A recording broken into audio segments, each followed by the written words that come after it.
Welcome into Shaping Reality for April 2025. I'm Kimberly Montgomery, and tonight I'm joined with author and consciousness educator Penny Kelly. Penny, how are you tonight?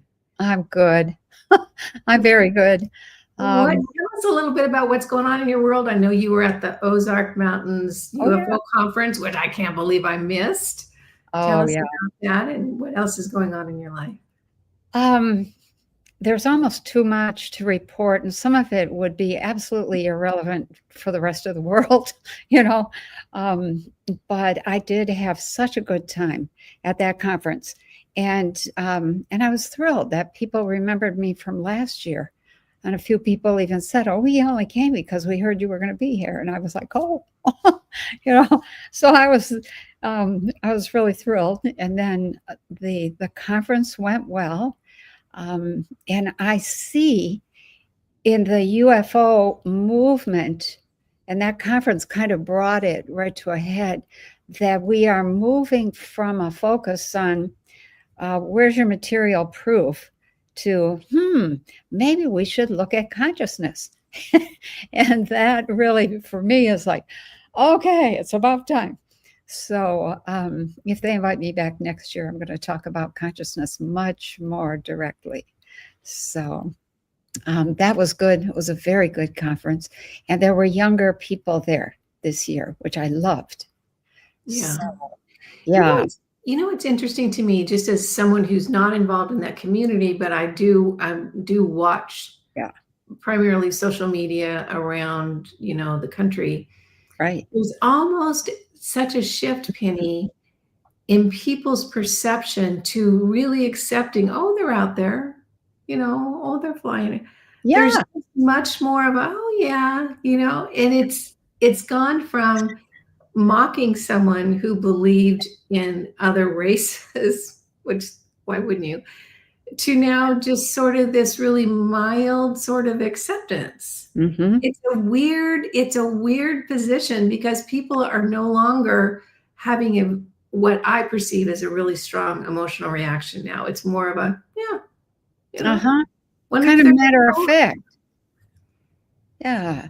I think one of the great reliefs of my own life is that we can talk about that, because that was something that for me was like, don't talk about that. Don't, you will have zero credibility.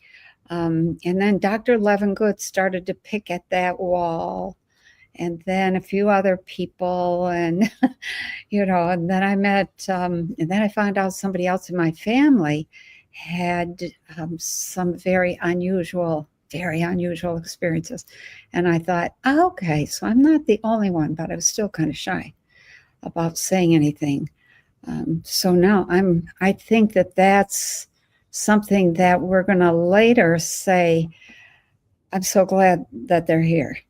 I'm so glad that they are ahead of us, that they are a little more conscious, that they're a little more aware.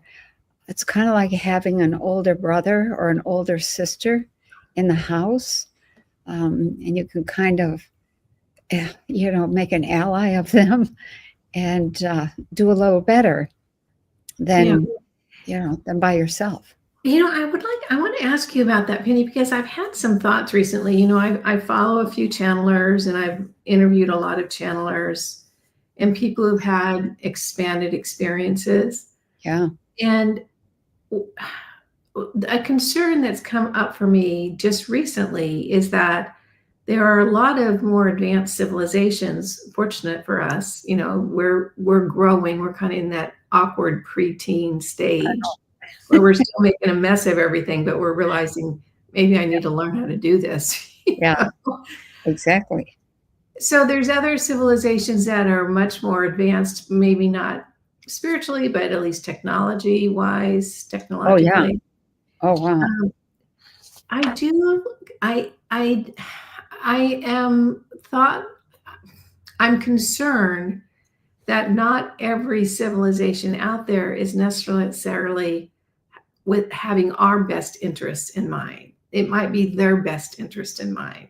And Yeah, we are a useful tool in order for them to move forward their best interests. that's true for some. Yeah. True. I mean, here's the thing that I think people need to get. That world out there is just like this one, with that whole range of what do they used to call that? Saints and sinners. There's this whole spectrum of people. Some don't want anything to do with us. Some would really like to own us. Some are pretending they own us, and others are saying, come on, grow up. Come on, join the community of advanced consciousness. And there's lots more besides just those few.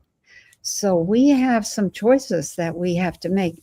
And it's an individual choice, one at a time kind of thing, which I think I hinted at in this last look-see, maybe, said something to the effect of, I did get a message from my people. I was thinking about how we needed to make this change, and we needed leaders, new leaders that were strong and resilient, and they would last for generations and generations, because if they went away, we might fall off the wagon kind of thing. And so it was this, like, oh yeah, we need these new leaders. And that's when first I had this inspiration that said, well, wait a minute, that's still putting all the power out there. Yeah. And then shortly after that, I got a message from my people who said, because I've been thinking about how did they make the step into higher consciousness. And they said, it's not a giant turning. It's a one person after another, all by themselves at a time, making a decision. And that's how it works. And when you have the courage to make that step and begin acting on that, they then kind of help guide you without getting in your way. And eventually you find or join or their group, or their groups, their colony, or their team. I'm hoping to be part of a team. and so it's one of those things where, you know how they talk in the religious circles about not a culling, but almost the same thing, where people just disappear. They get disappeared somehow. There's a term for that. What's that? Raptured? Okay. So the rapture, if you look at that from a different point of view, it's possible that the quote rapture is a step into other dimensional up. It's a step up into another dimension that is just far enough that you can't really be seen or heard or felt in the dimension that you were just in. So that's one possibility. Another possibility is that you literally get picked up and you're gone, and you are bodily elsewhere. But all the people who aren't ready for that, they stay right here, and they keep right on going, and they keep right on reproducing, and they keep right on creating all the same kind of crap until it dawns on them one at a time, this doesn't have to be this way. This could be so much better. And they begin to wake up to their own consciousness. And, maybe 3 generations or 6 lifetimes down the road, all of a sudden now they're ready. Yeah. But the thing is that there are periods of time when it's really, when you can get a boost from the universe. And the micronova is going to be one of those times where we could get a big boost. And that's why so many people are here.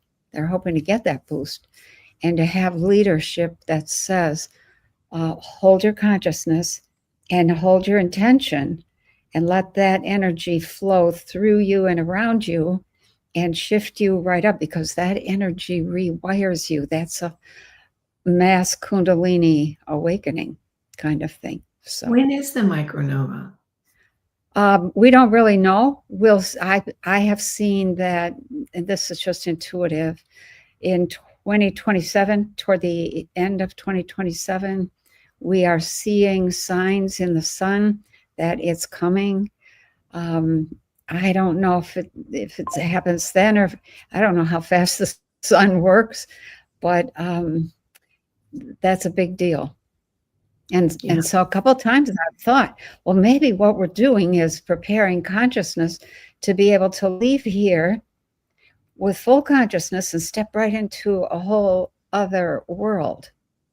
And so we'll see how that goes. Yeah, So it's exciting on the planet right now. it is. It It is. is. Some people they don't want that excitement, but I don't think it's bad. Well, if you I understand think it, what's it bad. helps. Okay, say that again.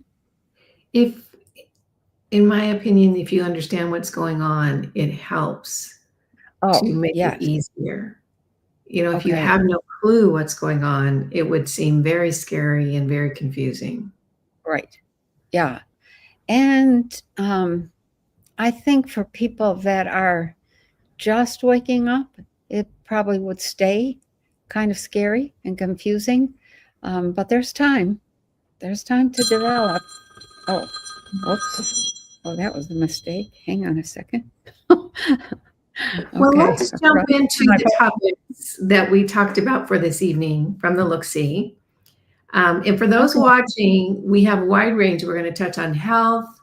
We're going to touch on fourth dimensional living. We're going to touch on the political, the administration and what they're doing. We're going to touch on culture. And then at the Yeah. very end, make sure you stay to the end because I'm going to ask Penny a very personal question that she can answer or not. She can say, no, I don't want to, but it's going to be worth it. So stick around for that. And Penny, don't let me forget about the question because sometimes I get a little loopy. Okay. The first thing I wanted to address about the Look-See is, and you brought this up, the issue of health. And there's something that is so sad for me to see, and that is the degradation of health as a result of the joy juice. And people are sick everywhere. They've got this, or they've got that, or they've got shingles, or they've got da da da da. And it's like sick is the name of the game these days. And it's so insidious because it's not all at once. And, a few people, dropped right away, but a lot of people are not catching on that, there's a reason why we have this uptick in all these turbo cancers and everything else. So let's talk about health. I know that you had mentioned that spring is a really good time. It to is. focus on your health. Can you talk to us about them? Yeah. There's so many young people that are they're in really serious trouble health-wise, that it's frightening. And we are now in the midst of a population collapse. Everybody's dying, nobody's getting born. And the ones that are still here don't have the energy, they don't have the, what would I call it? They're not well enough to really, I'm going to say, carry on or to be able to advance. You can barely move your consciousness forward when you don't feel good. And when you get some disease or you have something systemic that goes wrong, it's very frightening. So what we have going right now is just this massive collapse in people's health. And so we really we were not taught, at least I wasn't, maybe they taught it after I left school. That was back in mid-60s. But, if they haven't taught it, then nobody knows how food actually works. And right about then, about the 60s, late 60s, early 70s, all the processed fast food stuff started coming online, and it started replacing. I remember when pasteurized homogenized milk became the standard, and then margarine became the standard, and then one thing after the next, canned this and fried that, and Crisco and yes, all the oils. mhm. And all of the old ways that I grew up with just kind of went out the window, and I thought I was being really modern. But then I started to collapse, and it just, I was like, oh wow. So one of the things that I think is really important at this point in time is learning, how do you regenerate yourself? How do you heal? And in terms of just where to start, you almost always start with getting rid of parasites. And then after that, you, depending on what you've got going on, if you've got a cancer, you do a purge. If you've got diabetes, whether it's adult onset or not, you do a liver flush, you do a colon sweep, and then you restore the gut, and you do some exercise. All of those things are really, really powerful. And actually, I just did a promotional video today because I'm going to teach Getting Well Naturally this coming weekend. And I'm hoping that, usually I only teach it once a year in December, but I'm hoping that because spring is such a good time to begin making changes, lots of fresh food is more available. You can grow some of your own, which is really powerful. It's really a good time to take that step. And I was talking, I was in a tea, I think it was last week's tea. There were 3 or 4 people who said, oh yeah, I have all the stuff to do the liver flush or the colon sweep, but I'm afraid to do it.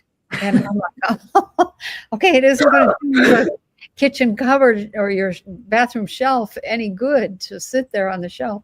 And they're easy to do, and they're cheap. And so I have said to people, I don't carry insurance. I never did.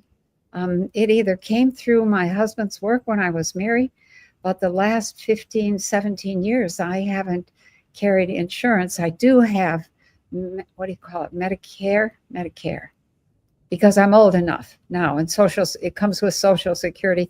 It's like $100 a month, but I don't really care because it's only $100 a month, and I wouldn't really want to use it. The only time I've ever used it was the surgery I had 2 years ago. Yeah. But if I had not, wow. I think it's been 2 years in February. Wow, it doesn't seem like that long ago. Wow. I know. Time passes quickly. So there's a question, from Golden Survivor, how do you get rid of parasites? Penny has a book, Getting Well Naturally. Yeah. And she's also doing the seminar this weekend. I am just now finishing up the parasite cleanse that Penny recommended to me a few years back. And let me tell you this. I asked Penny about parasites. I think it's been 4 years now. I said, are parasites a thing? Like, should we? And she said, parasites are the number 1 killer. Yeah. Humans on this planet. I'm like, what? Yeah. Why have I not? What? 80 to 85% of all disease is caused by parasites. It's caused by, and surprise, we're not told that. No. And so parasites are important. I do a cleanse often, and I am just finishing up a cleanse, and I'm going to talk about myself just for a minute here. I was exposed to the weird yellow. It rhymes with bog, and it starts with F, and I can't say it here on YouTube because, get this, Penny, they deleted one of my beauty channel videos for talking about the bog that starts with an F. Wow. Wow. Guess they really don't want us talking about that. But I have Hey, just finished a cleanse because I was concerned about what was in that yellow bog. right. And it was a rough one. It Was was it was very rough. So that tells me Yeah. A there lot of was toxins. something was in that. So doing a parasite cleanse is very, very important. It's you just do it. I would say it's easy. This one was rough for me just because I had Yeah. probably a lot of creepy crawlies. Well, when you have parasites, they absorb all your nutrition. So then you start aging twice as fast. And then they leave all their waste. They leave eggs in your muscles and in your tissues and in your brain.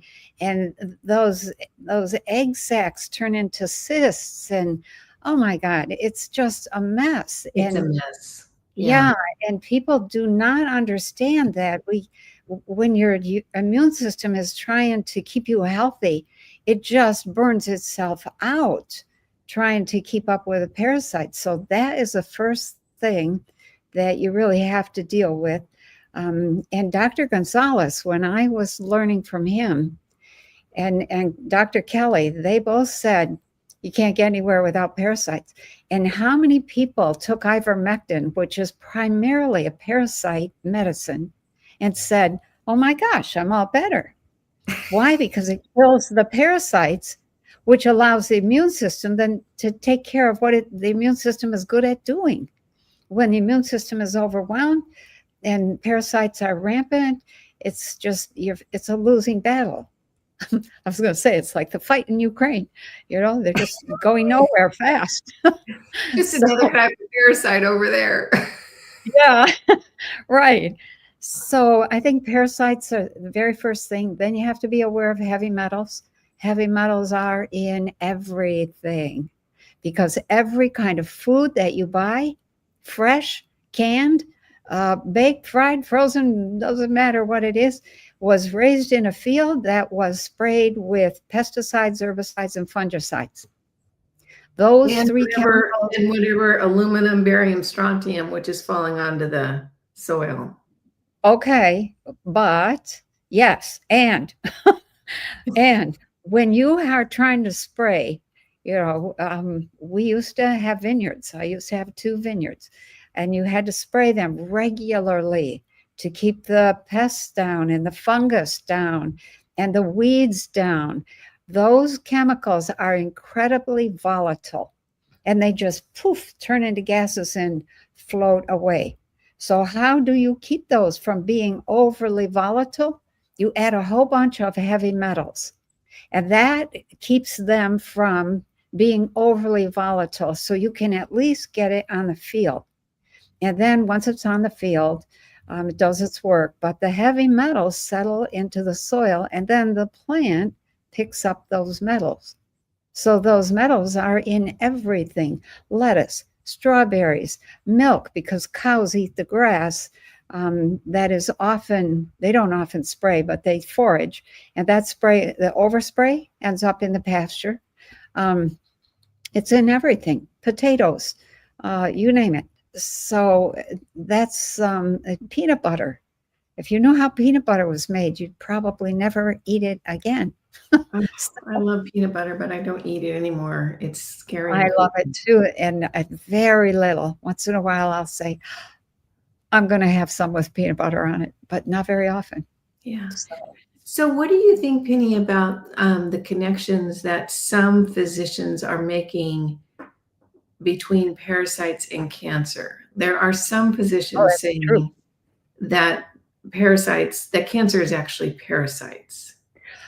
Well, one of the things with parasites is that when they leave their larvae in your system, those larvae, sometimes the body will wall that off it's like, I can't deal with this right now, but I'm going to build a hardened wall around it so that what's inside can't get out. Well, what's inside it continues to grow and develop, and it lays its own eggs right in the sac. The sac then slowly expands, and that has a frequency to it. Those are frequencies that are not compatible with human tissue. Those frequencies interfere with our natural functioning frequencies. And sometimes that's misdiagnosed as cancer. And sometimes it literally causes cancer.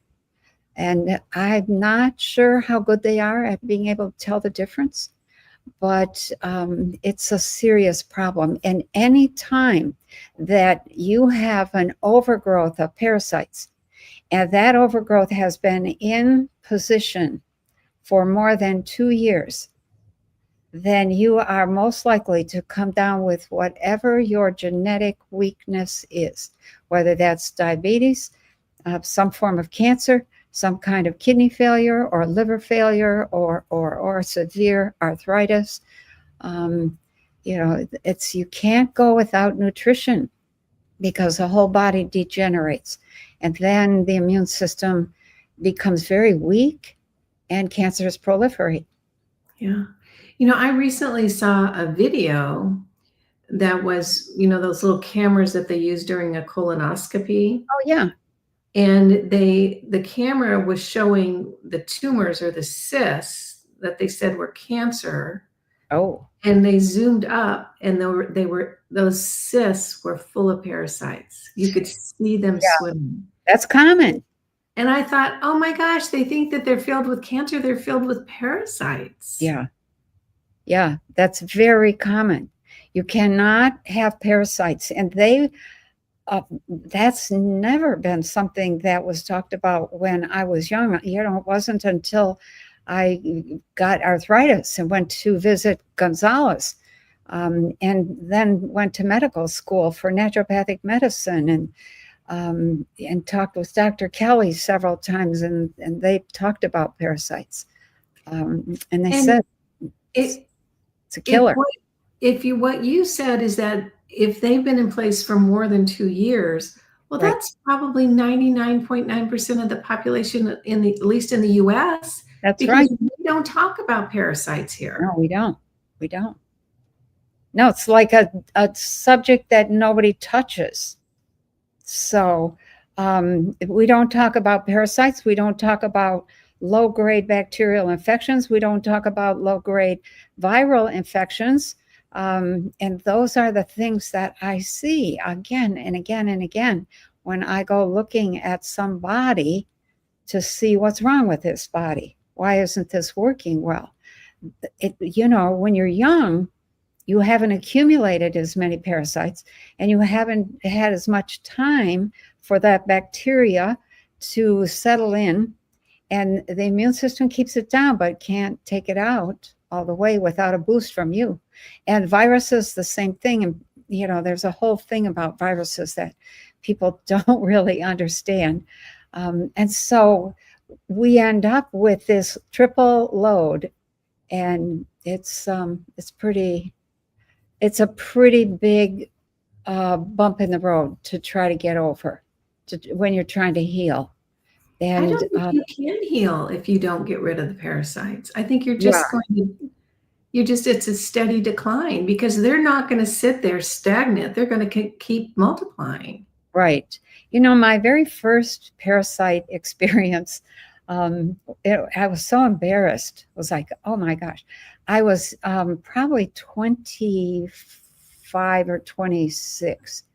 And I went to Florida for a week, maybe 10 days in January, and had a spring a break before I had to go back to school. I was in college. And walking on the beach, laying on the beach, I thought nothing of it. And then I get back home. By about 2 weeks later, I'm itching. I'm having these itching patches of red that would kind of raise up, itch like crazy, and then disappear. And I thought, wow, what's going on? I think I have hives. And then it got worse and worse and worse for the next month until I would wake up in the middle of the night and I would be digging at the inside of my mouth and the back of my throat because it itched like I could not control myself in terms of the itching was just so bad. So finally, I go to the doctor and I said, I'm having these hives and they itch and they're driving me crazy. And he said, oh, you need to see a dermatologist.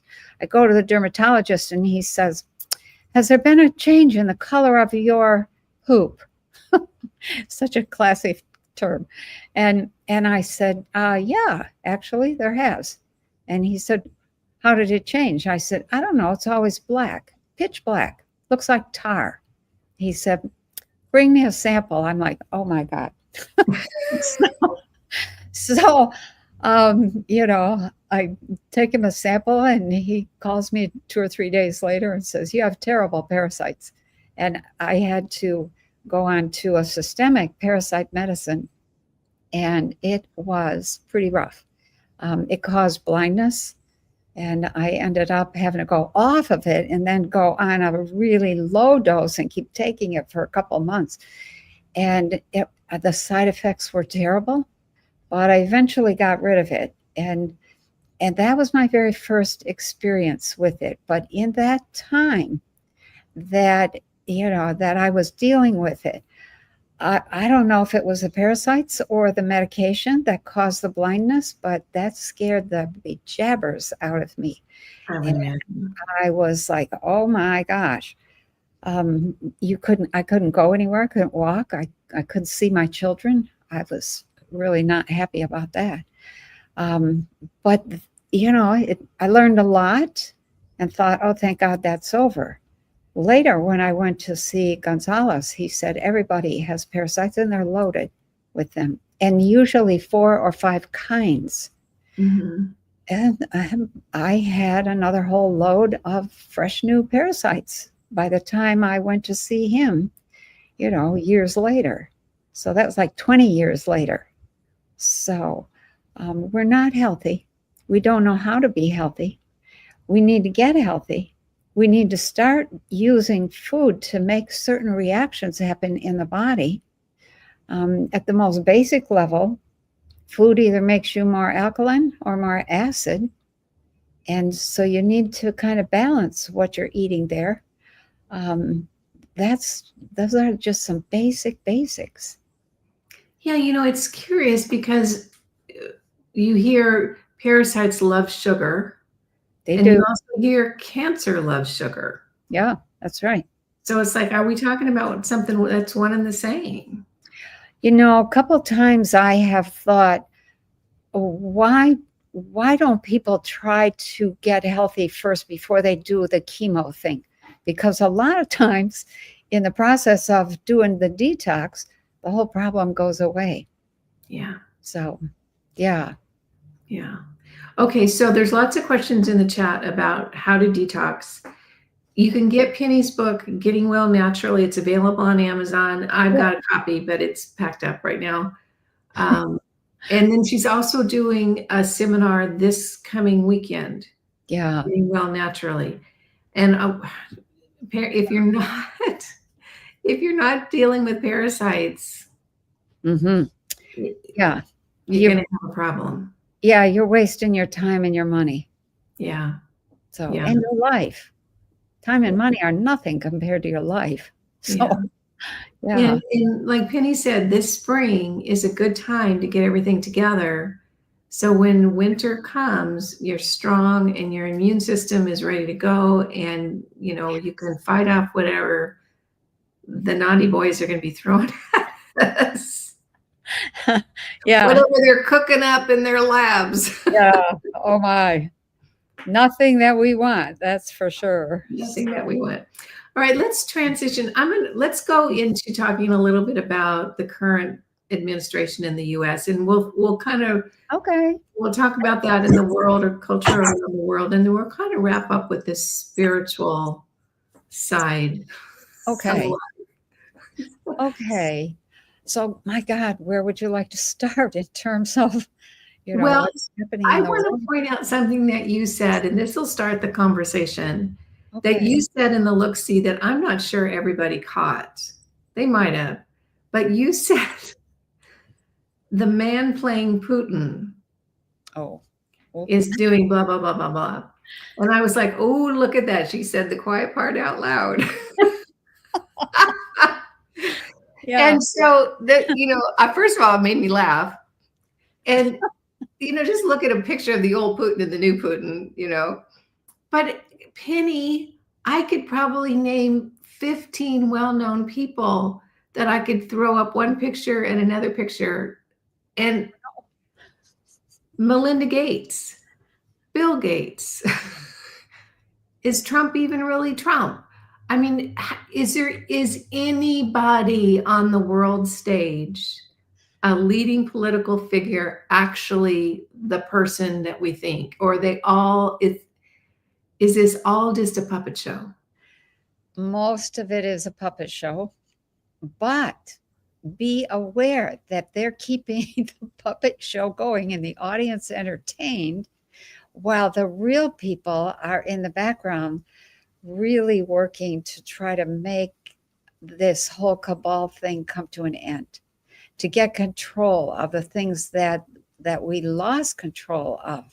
And so there's a whole business. There's a company, I forget, I think we talked about this once before, a company down in, I don't know if it's New Orleans, but somewhere down that way, that hires people who look like world famous figures and then brings them in, dresses them up, pads them if they need padding, tells them they have to go on a diet if they need to go on a diet, gives them higher shoes if they need a few inches, or lower shoes or whatever, and teaches them how to look and sound and talk like the people that they're going to represent. And they're highly paid because their life is on the line. People are going to go out there and they're going to assassinate somebody who looks like Trump. It's not really Trump. And that's an issue. That whole clone business or mask business has created a huge problem, and nobody knows who anybody is anymore. But the real people are in the background. Trump rarely comes out in public. Putin rarely comes out in public. And Xi Jinping, I don't know as much about Xi, and I haven't followed him as much, but he's under pressure, that's for sure. So there's a whole lot of effort being made to get control of our financial system again, so that we own it. It got lost back in, what was it, 1913? So 100 years, 110 years, more than that. We have been, our money and our country has been under the control of somebody else. So, yeah. So when I made that comment, I didn't think about what I actually was saying. That's how I think, and it just came right out. And later when I was editing, I thought, I'm just going to leave that because that's how I think. That's what I saw. Yeah. So the confusing thing for me is that if Trump actually rarely comes out, Yeah. and who that is that we're seeing is not Trump. One of at least 3 and maybe 6 different Trumps. Well, what I don't understand, and maybe I'm naive, is Aren't we all? that person is so articulate and so quick Mm-hmm. and so on brand. Yeah, exactly. Exactly. Don't you wonder how and why that happens? Yes, that's the point. It's like, how could they get somebody that good? Because they don't hire people that aren't really smart to begin with, that don't have that impersonation skill. And I'm going to say this, I haven't ever said this before. I think they use a little bit of hypnosis. I don't know if people know what can be done with hypnosis, but I have been trained in hypnosis. I know what can be done. You can do a lot. So let me give you an example. Back in the 60s, 1960s, a group of people were hypnotized, each one to be someone different. These were ordinary people who were taking a class in oil painting or something like that. And they were hypnotized to be Michelangelo or to be Raphael or to be one of the famous painters. And they didn't come out of that hypnosis. They were told, okay, do a portrait. And their portraits were stunning. And they were, whoever they were hypnotized to be like, that was the style that they instantly knew how to do and adopted. They did the same thing with some engineering students. We're going to hypnotize you to be somebody who invented the heck is that machine that processes cotton? Cotton gin. Yeah, Eli Whitney, Yeah. I think was the guy, and other engineers who had discovered something, and then told them to discover or to invent something in the future. And they put those drawings away because the drawings were so complex and based on physics that were so unknown that they couldn't do anything with them. They said, well, we'll get these out in 100 years and see if we can use them and if we can understand what you're talking about. And so that's a taste of what can be done with hypnosis.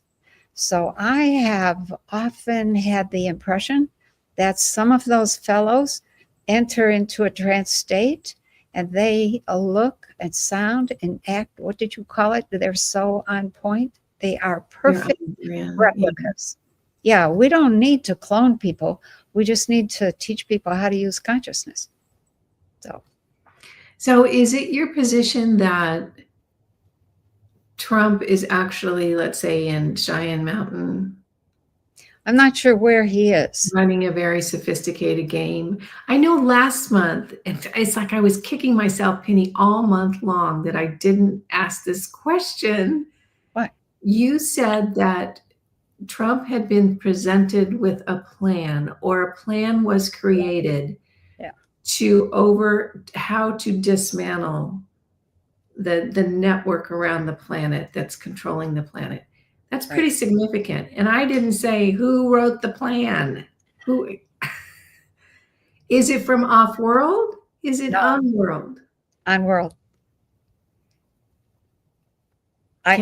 What else can you tell us? I can only tell you what I've been given intuitively. Okay. Okay. JFK wrote the plan. Oh. Okay. So it was very sophisticated. It was somebody who really knew and understood the Constitution, all the laws, section this, what, blah, blah, blah, all those fancy terms that they use to refer to a particular law, all sorts of laws, and all sorts of deep thinking. And I don't know that that is actually the case, but that is what I was told. So. Well, when I look at what's going on with the current administration, what I see is a very measured, deliberate game plan that is not seeking quick results that don't stick, No. but lasting results. And all the people screaming, no arrests or da-da-da-da. And I see it with each of the key players in the administration. Right. Particularly right now, I see it with RFK. Yeah. I see him doing things that are wildly unpopular, but when I step back, I say, he's taken them all down. Yeah. And he's going to have them so wrapped up by the time he finally pulls that rope, Yep. That's right. that's my perception. What's your perception of what's going on, particularly with the administration in the US? Because that's where you and I are right I, now. I see the same thing. A very slow, steady, legal-based, measured, consciously thoughtful process that is happening, of which basically we don't really understand anything about that process. People are too naive.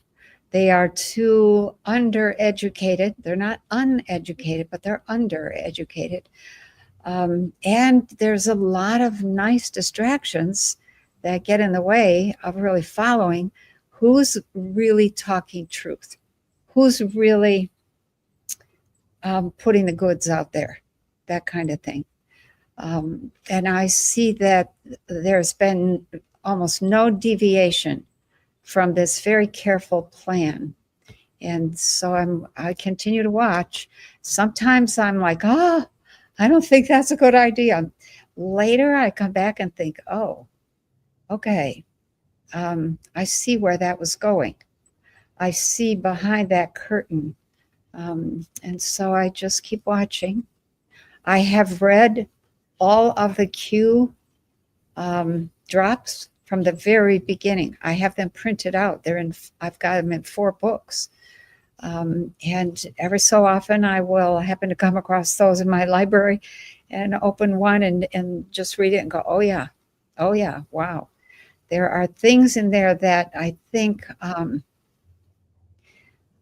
that indicate that we have had help from ETs and ET technology. I think Trump was talking just recently about what did he say about our weaponry? And he came as close to giving it away as I've heard him come to that whole topic. And he was talking about the power of our weaponry. And I thought, yeah, we have some weapons that are frightening, and we have those well hidden, and we don't want to use those. And so there's a lot of talk about nuclear stuff. I'm like, nuclear? That is like 3 generations back. Yeah. Yeah, it's not a big deal. Why are they still? I think they're trying to keep people from having the means to hurt others on a big, big scale. And Russia has developed some stuff that they haven't put out as well.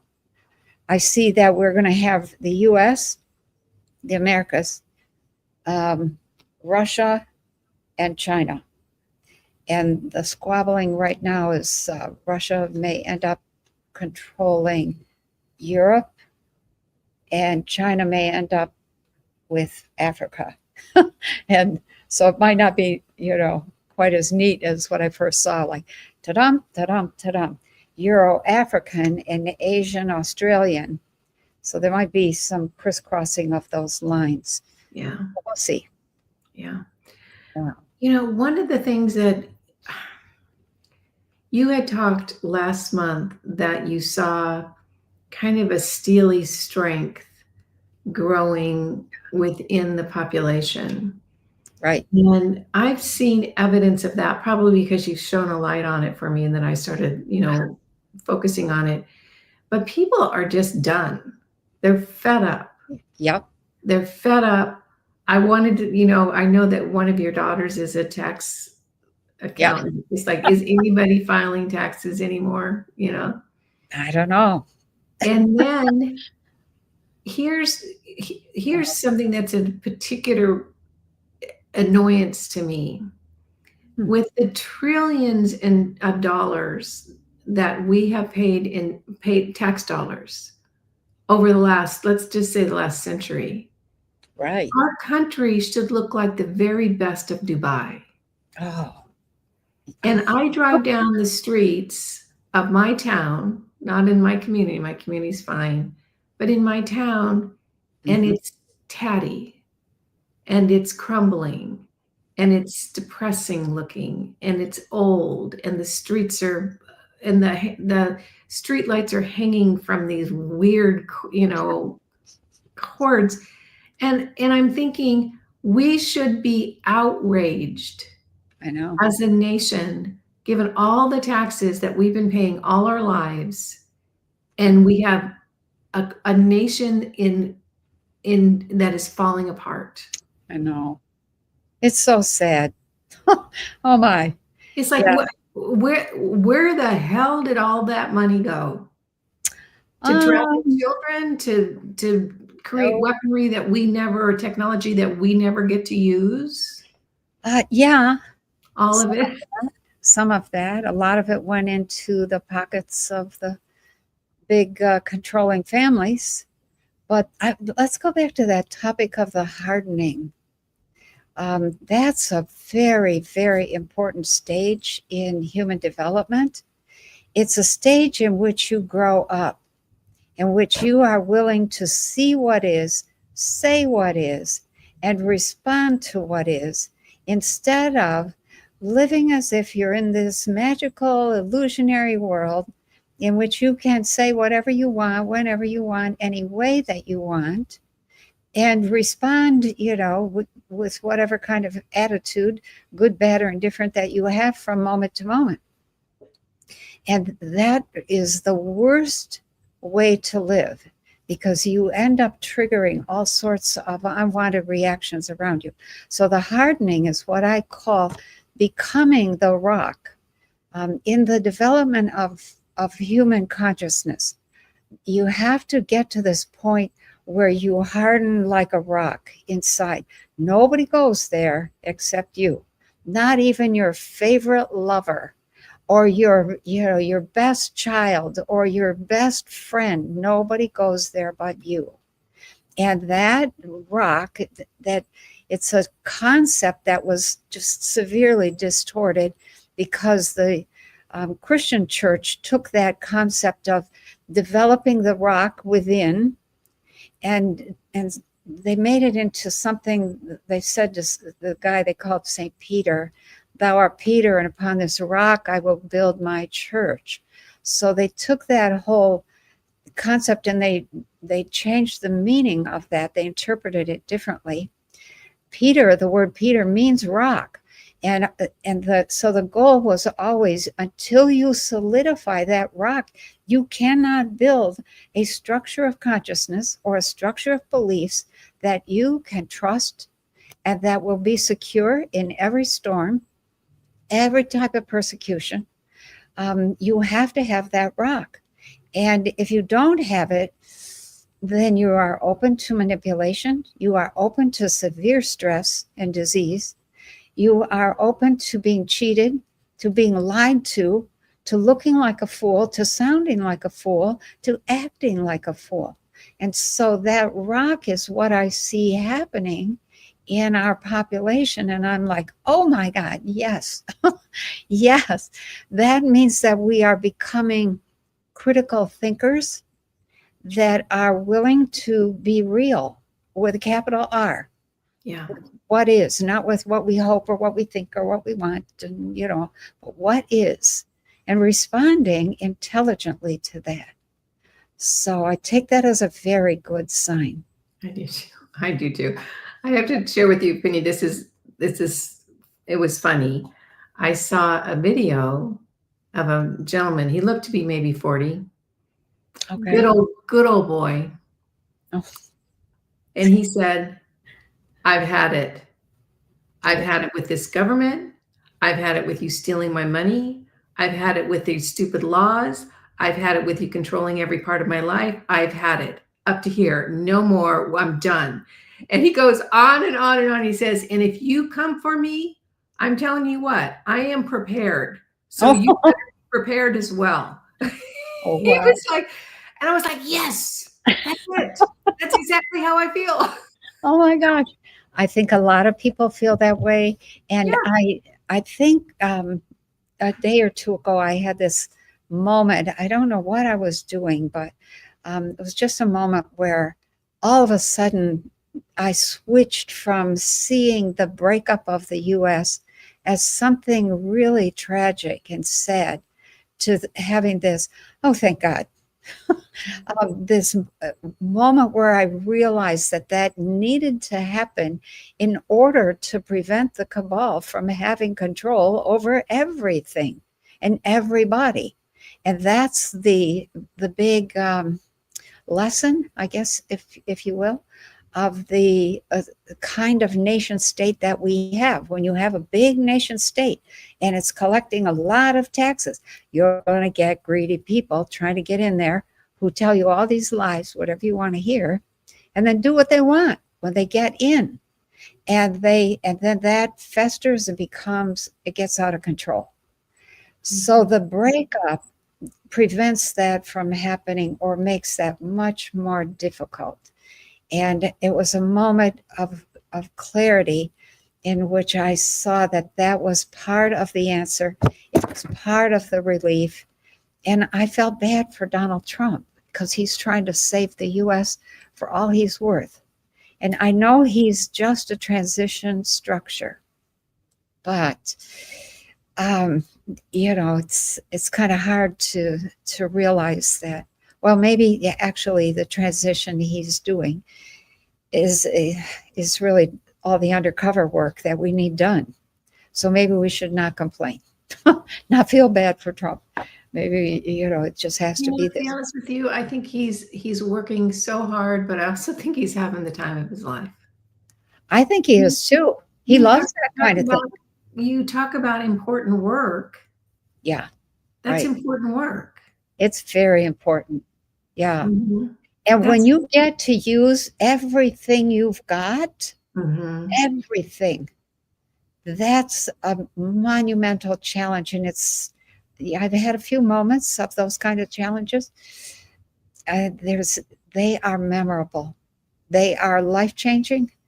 And you realize how little challenge we have had over the whole lifetime. Most of us are taught to think that, I just want to be comfortable. No, you don't. No, you don't. Yeah, there's a saying, I forget who said this. It was in the newspaper some months ago. Most people are like 10-speed bicycles. They have a lot of gears that they never use. But I do think people are waking up. Penny, I have to tell you, I live in a community and it's called The Bubble, living in the bubble. It is the Truman Show on steroids where I live. And I walked and I ran into a neighbor lady that I didn't know. And I said, hey, how are you doing? And she goes, oh, I'm just fine. Living here in the bubble, drinking the Kool-Aid, reading the happy paper.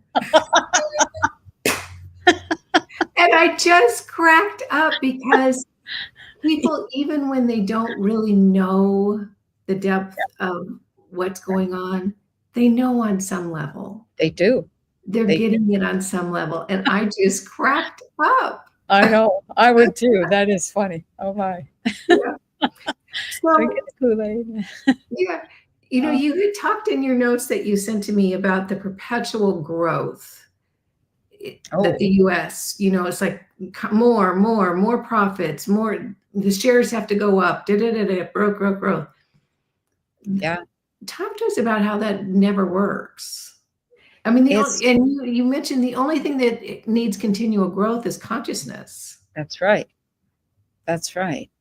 And when you have a need or your business is based on continual growth instead of homeostasis, you have a cancer in your business. When your company, when your country is based on a need for, got to show a bigger profit margin, what are you doing? You are consuming yourself, your resources, your people, and your future.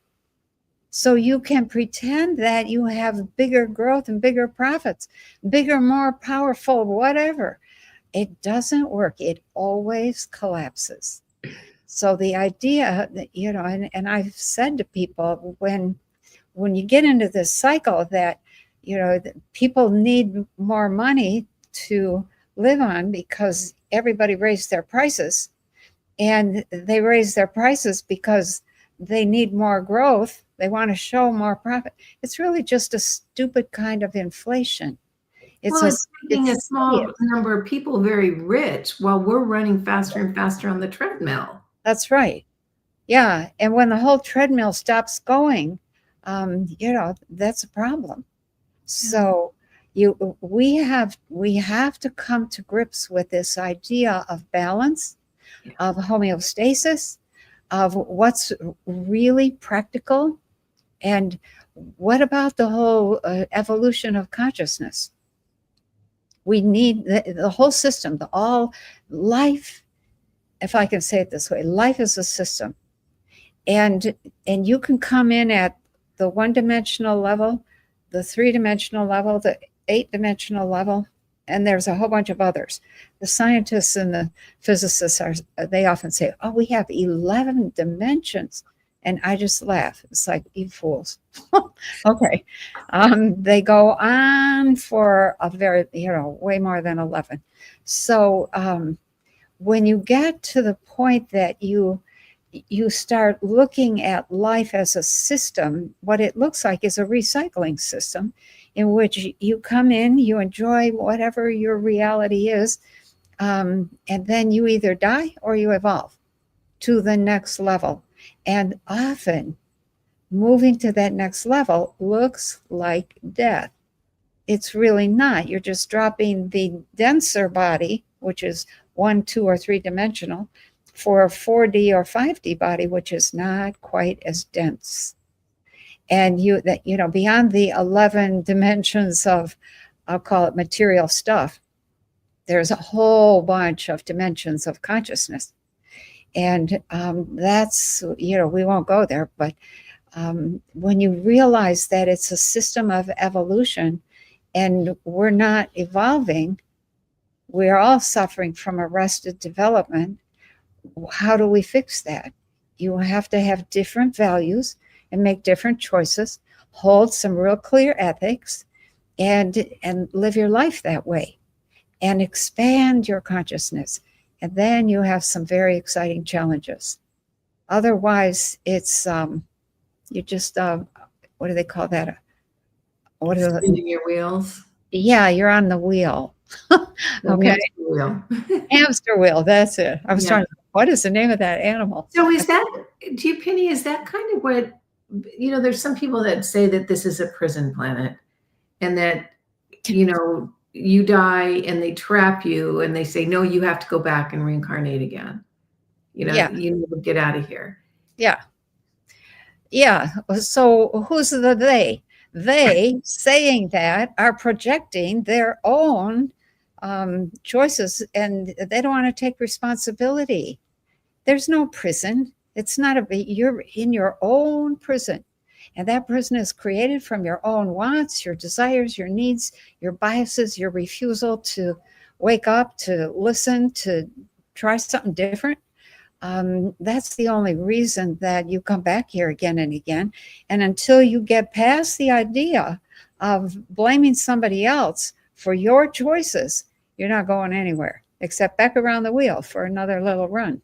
The thing that there's so many times, Penny, over the years that you have stumped me, because it's like I'm an aged out soccer mom. I'm little Miss Normie that caught on, at some point.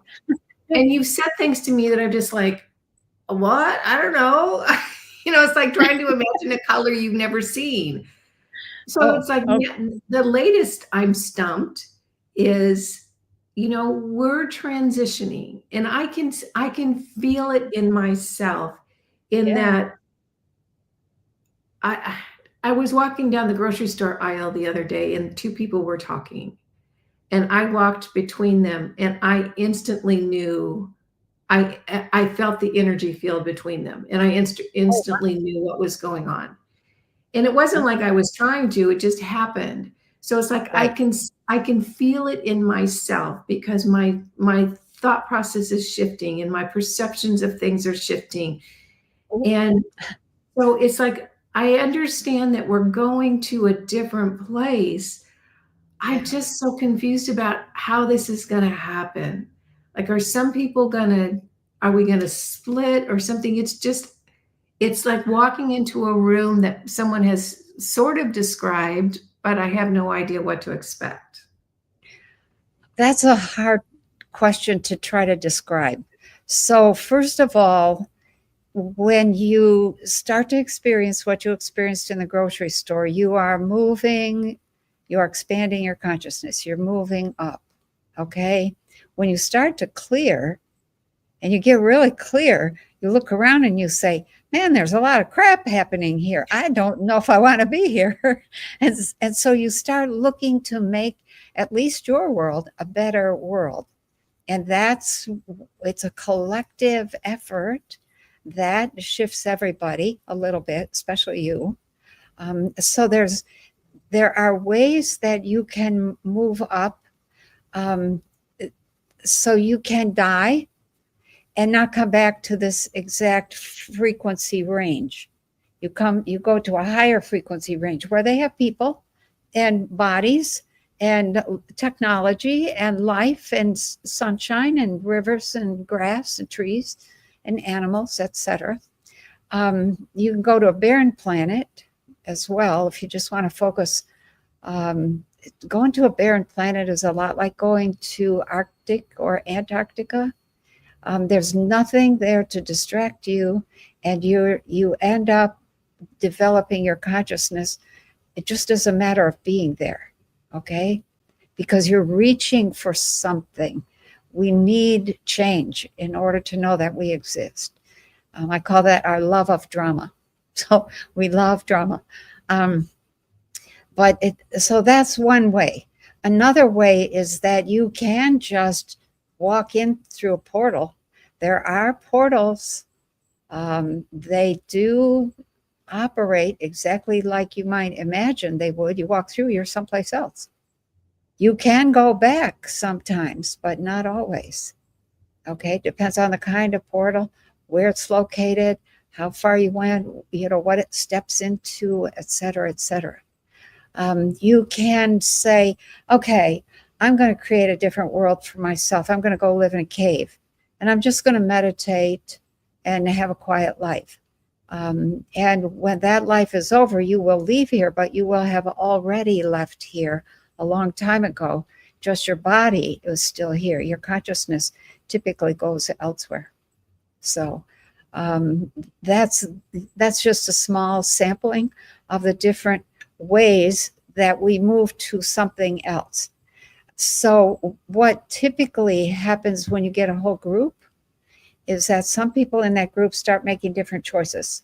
And those choices are for what I'll call higher consciousness kinds of ethics. They don't want to hurt animals, or they don't want to destroy Mother Nature, or they don't want technology that is harmful to humans. And so they redesign something, they redesign it, that kind of thing. But there's a whole bunch of people that just aren't there. And very, very slowly, the people who are making these fourth and fifth dimensional choices move forward in a different way. And if they die along the way, they come back to where they left off. They don't go back here. Okay. And these people continue to go back where they have been all along. And so it's hard to explain that. I've watched that process many times and thought, how do I explain that smoothly? And it's not easy. So, well, and I would imagine it's not easy because it involves concepts that we're not familiar with. Well, that's true. But most people understand the concept of a timeline. And so a lot of people use that. When you're building a new timeline, you're branching off. If you were living in Europe, in Ireland during the potato famine, your family might have said, let's go to America. They have food there. Their potatoes aren't dying. Their potatoes aren't rotting. And so part of the family would move to America and lose track of whatever's happening in Ireland. And the people in America form a whole new way of life, a whole new branch. It's that same kind of concept, but it's on the planet in a different frequency zone. Yeah. That makes sense? Yeah, that does make sense. And what I don't understand about Ireland is why didn't they just go fishing? Surrounded by the ocean. Go Oh fish. my, yeah, right there, yeah. Yeah. Oh All my, right. I think we've touched on almost everything that okay. needs to know, but can we finish up with the personal question now, or is there anything else you wanted to touch on tonight? No, just that I wanted to encourage people to hang on to their culture. Whatever, Yes, the thank cultural you. clothing, the cultural food, the music, the art, the whatever it is, the way of living, decorating, interacting with the world. Don't let go of your culture. That is such an important point for our future down the road. So that's probably it. But thank you, Penny, for reminding me about that.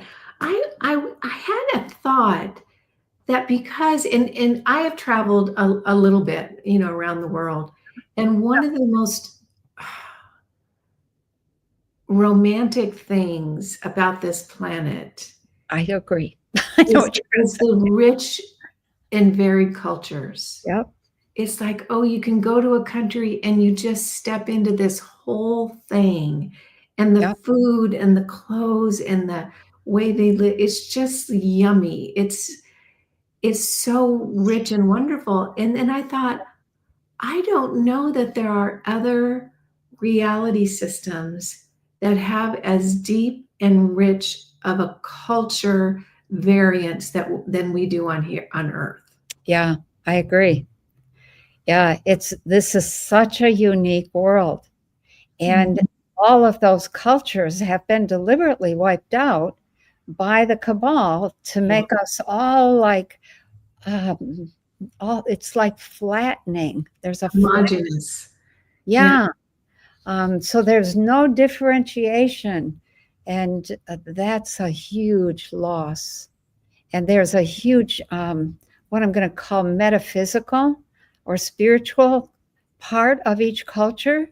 Yeah. And when you flatten the whole thing, everybody loses spiritually. Yeah. So we don't have that. Some groups studying this, back in the day in the 60s when I was doing some reading, I think I might have been, I don't know what brought this up, but there's a culture in Southeast Asia, and every morning the children would get up, they would sit down at the breakfast table. They didn't really have a table. They would sit around the campfire, and they would eat their bowls of whatever they were eating, and the parents would ask them, "What did you dream?" And the children were excellent dreamers. So were the parents. And they would talk about the dream, and they would analyze that, and they would know what their future was going to be. Everybody in the family contributed to the future of the family and the future of the village and the future of that whole region. That's a cultural gift. We don't do that. We don't do anything. Instead, we talk about what movie did you see last night? We run on for an hour about the characters and what they said and rehash that whole thing. But it's not helpful to us as conscious beings because we haven't explored what is our own consciousness presenting and why. What is it? What is the gift in that consciousness? So that's part of culture that I just don't want to see get lost. So. Yeah. And I hope that we're able, as a planet, as a collective, to restore just the incredible cultures around the planet that have been disrupted. Yeah. It creates such a sense of belonging for the people in those cultures, and it's such a gift. I know for myself, it's such a gift to walk into a rich, deep culture and experience it. It's like, it's just so wonderful. And then you go into this other culture and you learn so much from them. It's just one thing that we really do well on this planet is culture. Yeah. Yeah, I had this shocking disappointment the first time I saw a bunch of African kids wearing t-shirts, shorts, and tennis shoes. I was like, Yeah, oh, I'm so sorry. I You know? know. Yeah. Yeah. Oh. Well, this has been a wonderful conversation, and now I want to ask you a question because I was thinking about it this week. Oh, okay. All right. Go And ahead. you don't have to answer. You can say no if you don't want to. Okay. I know from, having known you for a while now that you came here as a choice Yeah. to help teach consciousness. Yeah. And one of the carrots for you was the opportunity to join a team that was going to be developing other reality systems. Am I understanding that correctly? Yeah. Pretty much. So I just got goosebumps.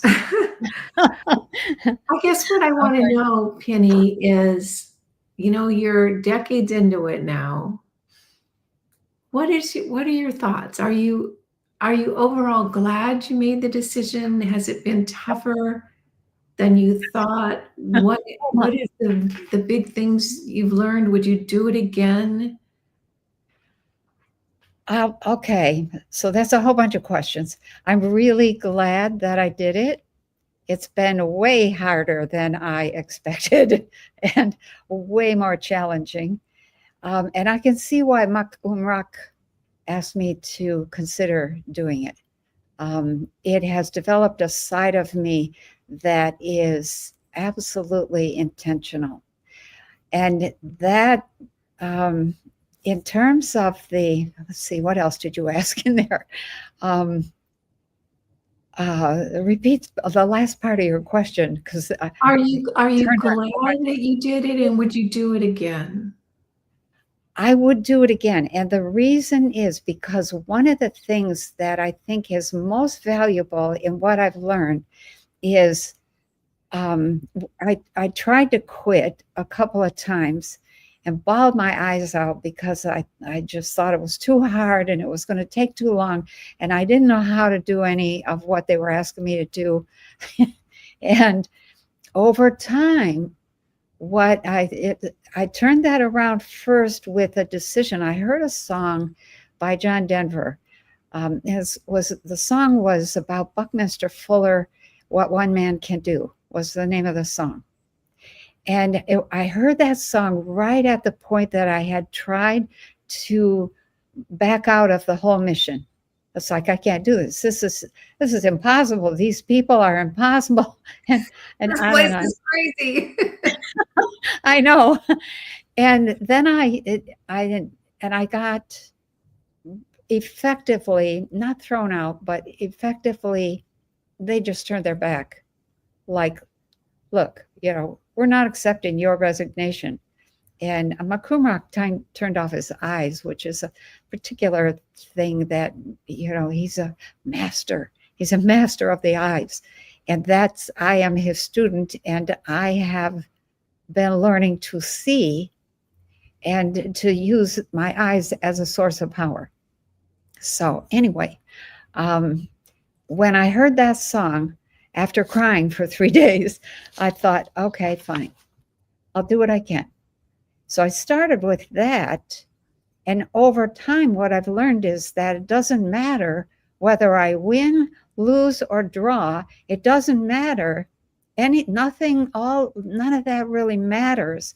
What matters is that I take a stand and don't quit what I came here to do, and see it through and learn from whatever I have done or not done or succeeded in doing, and that really that has been the big gift for me. This kind of a fierce of course I'm not quitting. I'm going to do what I came here to do. What everybody else does, and this is where the fine difference is up to them. Yeah. I have to do what I came here to do. I was bordering on the edge of, I need to be able to do what I do to make them do what I need them to do. No, I don't. I need to be able to teach, to tell, to say, to show, to demonstrate, and they can choose what they want. And they will.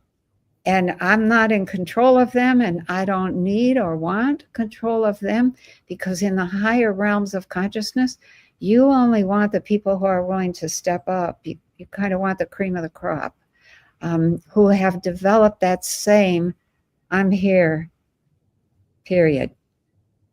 That says it all.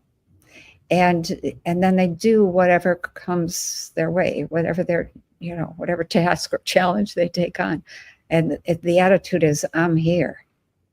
And so that's been the way that I've kind of moved from that, I can't do this is too hard, kind of whiny baby thing, to I'll do what I can, to going through the hardening process, to then coming to this place of, okay, I'm just here, and I can enjoy the whole process. I can laugh with people, at people, for people, because of people. I can cry over them. I can watch what they do and go, oh, MG, or just the opposite, like, oh, wow, and enjoy every minute of that. And they can do what they do, and they'll learn something, because we're all learning from one another. And so that's where it's come to at this point. It was really beautifully said. Thank you.